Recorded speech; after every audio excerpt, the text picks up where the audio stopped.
ko kasi 2.5 hours lang yung Captain America. Eh, gusto ko yung makita yung muscles niya. Ang sarap-sarap naman yung Captain America. Sabi ng asawa ko sa anak ko, sabi niya, Princess, we're just going to watch Captain America because mommy likes the Captain America because Captain America is pogi. Ang pogi niya, grabe! I-play mo na lang, partner. Replay, panonoodin ko ulit. Oo. Oo ba? O kaya ano, ikunin mo lahat ng mga part na labas, lahat ng mga muscles at abs niya, then i-loop mo, ulit-ulitin mo. Hindi nga siya nagpakita eh. Nagpuputok lang talaga. Kaya ka nag-iyak. Nag-iyak ako eh kasi I want to see what's beyond. Yes. Hindi ko ba napanood? Pinakahupa ko ka, partner. Okay, okay na. Umupo na yun. Kasi nung last week talaga, as in, lalo na nung Payday Friday. Halos lahat ng sinihan, di ba? Lahat! Pumunta ako na kasi sa Salinod ako nanood, partner. Lahat ng cinema, hanggang gabi. Lahat Punong-puno. Oo, pero pagdating ng Sunday, puno pa rin yung Balita ko nga sold out daw yung mga tickets eh. Oo, kasi may mga first nag-advance liga. o advance booking. Pwede mo pa, upa na siya, partner. Sige. Papasok na pati yung mga Tagalog na film sa darating na Wednesday. Sige, pagkatapos natin ang hashtag una. Yan. Sabi mo, sabi ng supervisor mo, sunod ka ng Captain America Civil War.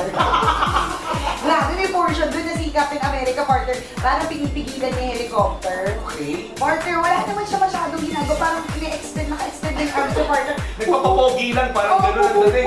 Putok talaga. Sabi ko, ano ba yan? Kanin nga. Gusto mo talaga yung mga namumutok ka? Gusto mo ba maputokan ka? Oo naman. Ano ba yun? Ano nag-usapan natin? Muscle! Papaputok-putok ka mga kasi. Putok, hindi nakakatawa talaga. Sabi ko, muscle ko lang. Tingnan mo yan. Tingnan mo yan. Parang hindi obvious sa asawa ko. Tingnan mo yan, oh. Weird na. Kanya sabi ko, weird. Ang weird na masyado doon nag-steroids yan. Hindi na natural. Ganyan-ganyan pa yung sabi ko sa asawa. Pero lagi ka naman.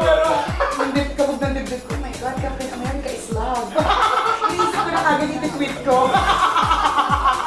Nakakaloka si Captain Sayang hindi ka America. nakikita ng anak ko na ganyan ka umasok sa loob ng sinihan. Hindi ko nga siya sinama. Okay.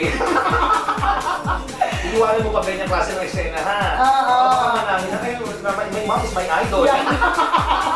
So, Captain America pala is love, ha? Hindi. Baka mamaya, akala ko yan, sinasabi niya rin yun. Captain America is love talaga. Lahat na nakapanood. Saka yung iba nanood lang sila dahil hindi naman nila gusto yung story. Alam niyo ba yung story Avengers? Hindi naman, di ba? Ang ganda. Tas, alam mo, favorite ko Avenger partner si Ant-Man. Hindi mo favorite, pero isa sa mga favorite ko siya kasi napanood ba yung Ant-Man? Di ba nakakatawa? Correct. Nandun siya, nakakatawa na naman siya.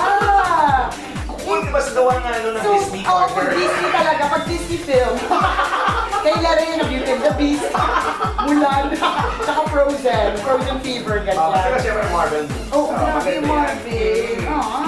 Tapos yung yung isa pang yung friend pa ni Captain America, si Winter Soldier, isa pa nalilito ako. Sabi ko, ano ba ito? Saan ako titingin? Muscles everywhere. Tsaka, Buti alam, pelikula lang yan. pelikula. Ganun lang ako sa pelikula. Kaya ko bang gawin sa tunay na buhay yung mga ganyan eksena, di ba? Mamaya nga mapanood na Makarelate sinasabi ni ba? Nicole. Corrected by, di ba? Listen